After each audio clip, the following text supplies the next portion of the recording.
she laughed. Right there in court, sitting across from me, she laughed.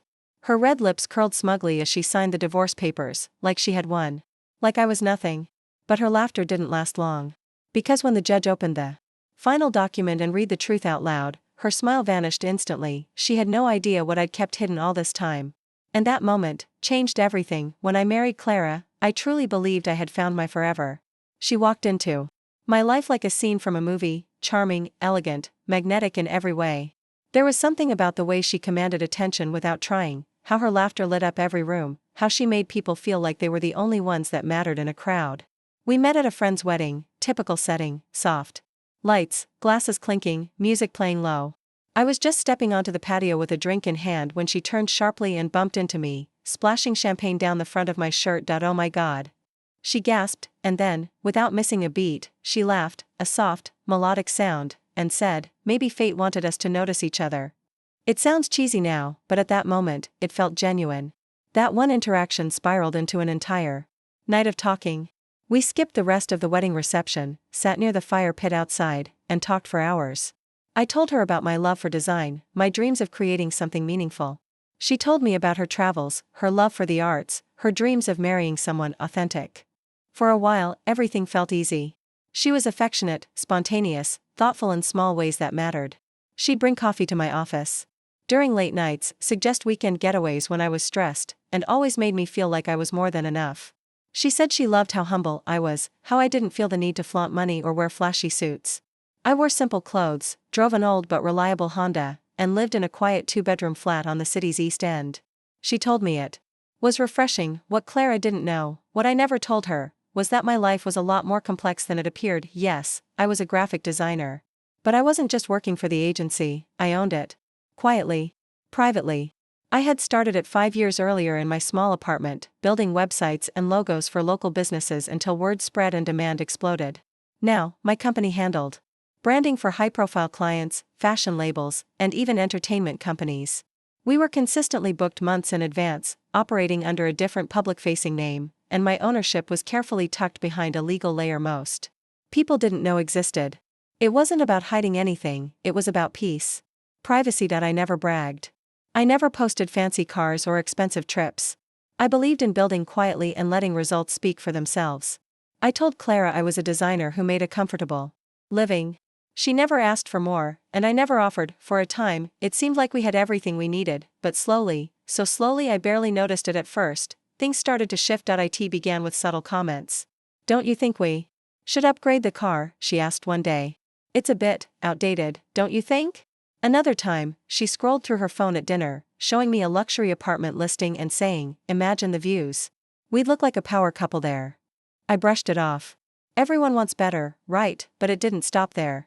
She began comparing me, openly, to her friends' partners. "Maya's husband just took her to Santorini, just for the weekend," she'd say, her voice light but laced with expectation. "And he just got her a Cartier bracelet. Can you believe that?" I'd smile, nod, and say something neutral. But inside, I started wondering if the woman I married really saw me, or just saw potential upgrades to her lifestyle. One day, I overheard her on the phone with one of her friends. She thought I was in the shower. Her voice was low but clear enough. "I mean, he's sweet and all, but I thought I'd be further along by now. He's comfortable. But not exactly exciting, Sometimes I wonder if I settled too soon." That moment cracked something inside me. I realized I had married someone who loved the idea of me, but not the reality. She loved the version of me that she believed was a stepping stone to the life she imagined: glamorous dinners, first-class flights, lavish homes, designer everything. And because I had never flaunted my wealth, she assumed I didn't have it. That I never would. She thought she could outgrow me. That's when I made the decision to stay quiet. To watch. To wait, because Clara wasn't in it for love, and soon, she was going to find out who I really was, and what she had thrown away. It started small, barely noticeable, like a whisper of wind before a storm. At first, I dismissed it as personal taste. Clara had always cared about appearances. She took pride in the way she dressed, the brands she wore, the places she was seen. But soon, that pride turned into obsession. It wasn't just about looking good anymore, it was about being envied. Every shoe had to be a statement. Every handbag had to scream luxury. And every vacation had to be worthy of her social media feed. If the hotel lobby didn't have a chandelier, if the restaurant's plating wasn't aesthetic, or if the lighting wasn't perfect for her Instagram stories, it was a waste of her time. Even our circle of friends began to change. The kind, down-to-earth people we once hosted for game nights were gradually replaced by influencers, fashion bloggers, self-proclaimed entrepreneurs, people who measured their worth by their follower counts and tagged brands in every photo. Clara clung to them like status symbols, collecting social connections the same way she collected handbags. At first, I tried to keep up, quietly, patiently. I didn't want to stifle her dreams or be the husband who held her back. I offered support, I complimented her, I even went to some of her staged photo shoots, standing behind the camera while she posed in front of rented cars and luxury stores we didn't shop at. But no matter what I did, it was never enough. She began mocking my cheap lifestyle. Joking, at first, but always with a hint of truth. "You still wear that watch," she'd say, laughing in front of her friends. "It's so vintage." Or, "I saw this blazer in a magazine, but I know you'd rather buy another bookshelf instead." And yet, we weren't struggling. Not even close. She didn't know it, but our bills were paid in full, our savings were growing, and we were sitting on assets that most people our age could only dream of. But I didn't flash it. I didn't need validation from strangers. That's where Clara and I were different. The cracks grew deeper with time. I started coming home to overhear her on the phone, usually in the living room with a glass of wine, her feet curled up on the couch I bought. She'd laugh with her friends about being trapped with a man who lacked ambition. She told them she deserved more. "He has no hunger," I once heard her say. "He's okay being ordinary. I'm not." The worst was still to come. One evening, I came home early from a client dinner. I stepped into the hallway quietly, not wanting to interrupt if she was filming one of her endless reels. But I froze when I heard her voice, carefree and confident. Speaking to someone on video call. "No, seriously," she was saying, "once the divorce is done, I'll take half and finally live like I deserve. He's not even going to fight it. He's too soft. Too respectable. It'll be a clean break, and I'll be free, with money." And then she laughed. Loud. Like it was the best joke she'd ever told. I stood there, in the shadows, my heart pounding. My ears rang with her words. Divorce? Half? Free? That's when it all clicked, the way she had been pushing me away emotionally, the increasing disdain for our home, the calculated detachment. It wasn't random. She wasn't growing distant because she was unhappy. She was growing distant because she was planning her escape. Planning her victory. I was never her future, I was a stepping stone to the lifestyle she always wanted, and she thought I was too naive to see it. That night, I didn't confront her. I didn't rage. I didn't cry. I walked into the kitchen, made myself a cup of tea, and kissed her goodnight as if I hadn't heard a thing. Because now I knew the truth, she was playing a game she thought she'd already won. But she had no idea who she was playing with. She didn't know the kind of man I really was, the man who had built an empire in silence. The man who had studied every line in every contract. The man who had already prepared for this moment long before she realized the value of what she was trying to walk away from. She thought I was the fool. But what she didn't know, what she would soon discover, is that I had already begun to write her ending. And it wouldn't come with the payout she was expecting. From that day on, I played the part. The quiet, clueless husband. The one who didn't suspect a thing. I smiled when she smiled, nodded when she dropped hints about needing space, and acted completely oblivious when she started spending more nights at her friend's place. I let her plan her little exit like a queen marching to victory, confident, smug, certain that she had already won. But inside, I was building something she could never see coming. While Clara polished her social image and bragged to her friends about the life she was about to claim from me, I got to work. Quietly. Methodically. I wasn't driven by revenge, I was driven by clarity. I now saw her for who she was, and I knew that if I didn't protect myself, she'd drain me dry and leave without a backward glance. The first step was separating myself from everything she thought belonged to me. I transferred the ownership of my company, my real company, the one she thought was just a freelance gig, to a holding firm registered in my brother's name. Legally airtight. My brother, a former finance lawyer, helped me structure it to appear like a sale, even though I maintained all operational control. Next, I began moving key assets. Stocks, investment portfolios, intellectual property from the branding firm, all of it went into discrete trusts. Each trust was tied to different entities, different accounts, all still compliant with the law, all still within ethical bounds. But none of it could be claimed in a divorce settlement, because none of it bore my name anymore. I made sure every transaction had clean documentation. I didn't hide the money, I legally moved it into safe structures. Because one day, I knew, every document would be scrutinized in court.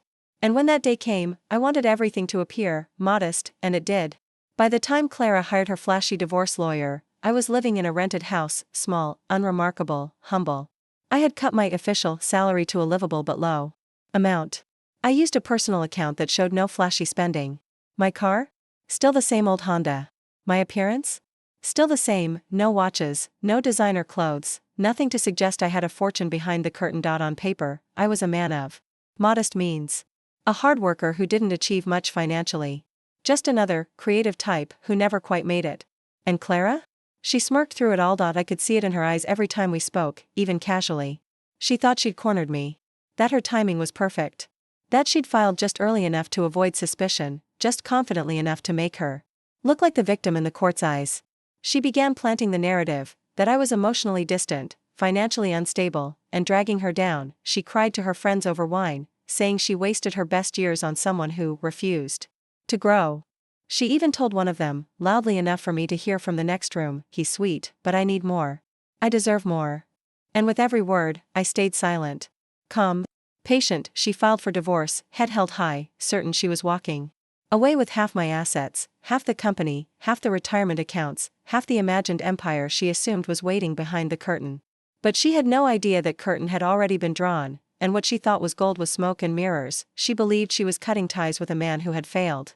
She was prepared to start fresh with her half, live the luxurious life she always craved, and maybe even make it seem like she was the one who rebuilt after an emotionally exhausting marriage. But I had taken care of everything. Months before she filed, there were no hidden bank accounts for her to discover. No luxury assets for her to seize.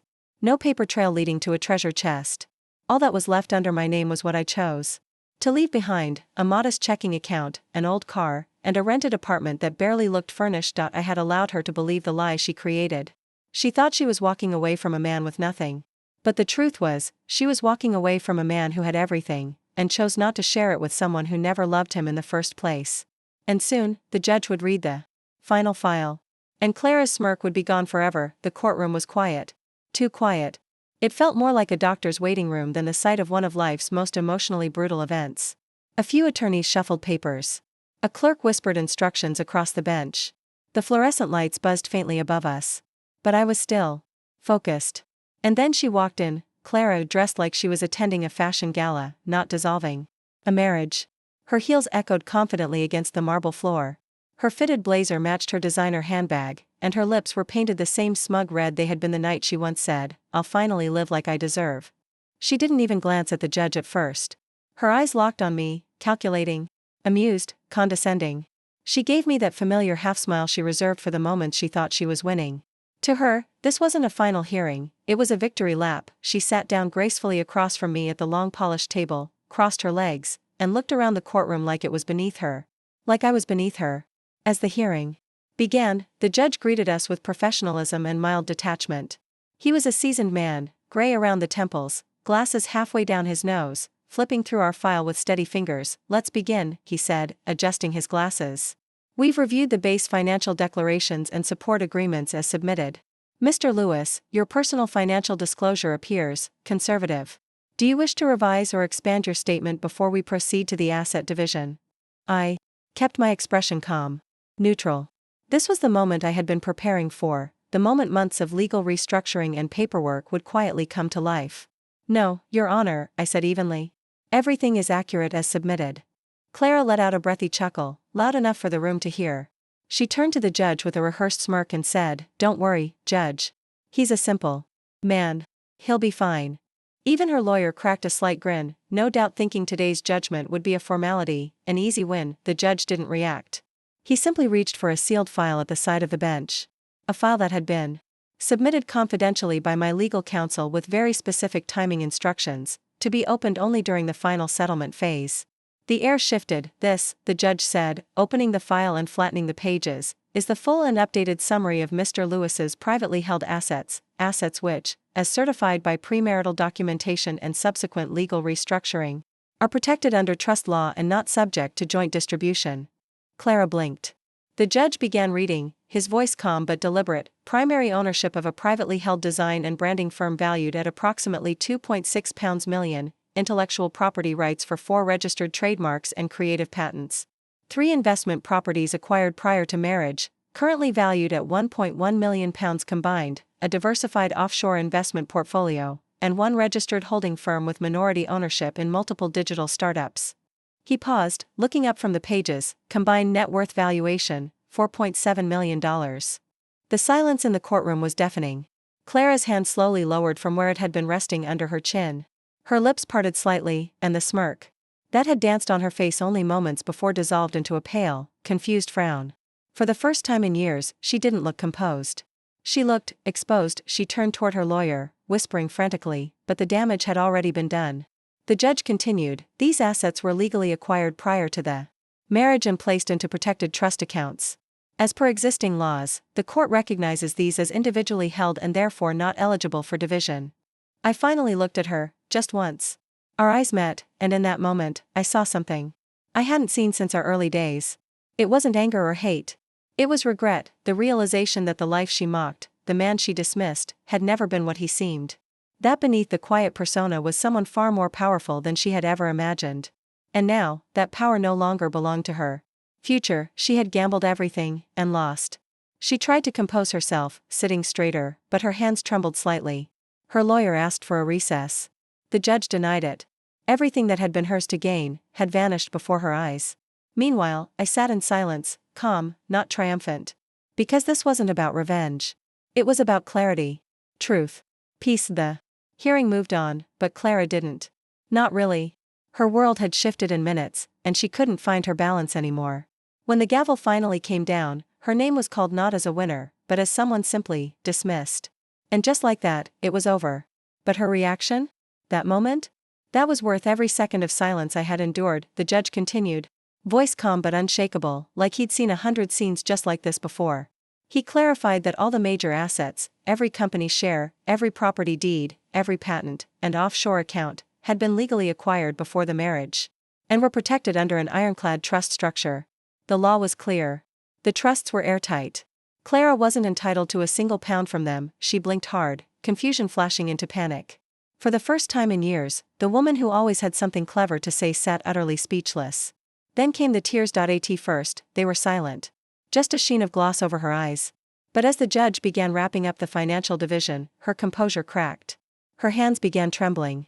Her lips quivered as she leaned over and whispered frantically to her lawyer, who tried to raise objections, but the judge had already anticipated every loophole and dismissed each one with the kind of finality only the law can wield. She protested.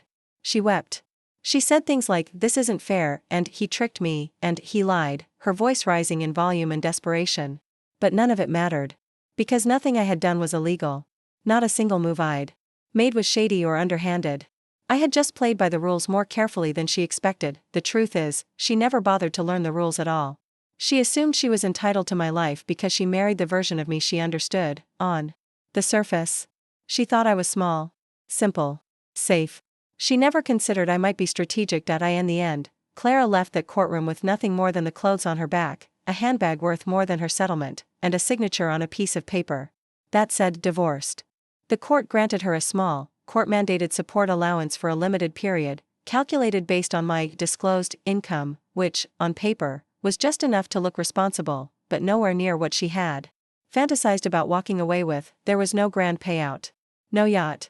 No Upper East Side condo.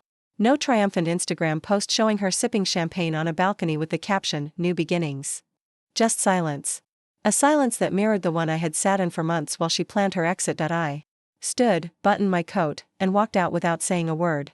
There were no dramatic stares back, no mic drop insults, no bitterness. I didn't need a moment. I had already won long before we walked into that courtroom. But it wasn't about revenge. It was about peace. I walked out not just free in the legal sense, but free in the emotional one. The invisible weight I had carried for years, of loving someone who didn't truly see me, was gone. I had been mourning the death of a relationship long before the paperwork confirmed it. I had loved a mask, a fantasy. A version of Clara that had never really existed beyond the sparkle, the image, the carefully curated charm, and now, it was over. People ask me if I'm angry. If I feel bitter. If I regret ever marrying her. I don't. Because Clara taught me lessons I couldn't have learned any other way. She taught me to move silently. To protect what matters without flaunting it. To never reveal your cards to someone who only wants to play you. She taught me the difference between love and admiration, between loyalty and convenience. And most importantly, she taught me how to disappear in plain sight and rise when no one's watching. So, no. I'm not angry. I'm grateful. Grateful that I saw the truth in time. Grateful that I learned the power of patience. Grateful that I kept my heart steady when it would have been easy to fall apart. She laughed at the beginning, signing those divorce papers with that smirk she always wore when she thought she had outsmarted me. But in the end, I had the last laugh. Not loudly. Not in her face. Just quietly, in the peace she'll never know.